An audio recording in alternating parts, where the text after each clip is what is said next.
Sa mundong hinahati ng apat na bansa, Munian, Abyss, Kajak Riverland at the Island of the Ancient, nagsisimula ang digmaang hindi pa nakikita sa buong kasaysayan. At sa gitna ng bagyong paparating, isang mandirigmang ang unang nakaramdam ng panganib, si Lapu-Lapu, ang tagapagbantay ng dagat at tagapagtanggol ng kanyang mga tao.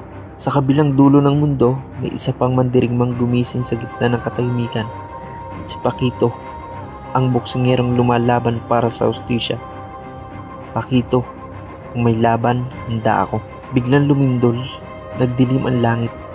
Ang tatlong faction armies, Munian Knights, Abyss Legion at Kaja Warriors, sabay-sabay na gumalaw. Isang sinaunang enerhiya ang nagising at lahat ng bansa gusto itong angkinin. At sa unang pagkakataon, tatawid ang landas ng dalawang alamat. Pakito, kung ikaw man ang tagapagtanggol ng islang ito, hindi ako kaaway, Lapu-Lapu. Sa panahon ng digmaan, walang ekstrangherong mapagkakatiwalaan. Nagtensyon, hawak ni Lapu-Lapu ang espada. Si Pakito naka straight stance. Pero biglang lumabas ang mga abyss creatures mula sa kagubatan. Lapu-Lapu, kung ganun, sabay muna tayong lumaban. Pakito, yun ang mas gusto ko. At dito nagsimula ang pagkakaibigan ng dalawang alamat sa gitna ng alon ng digmaan.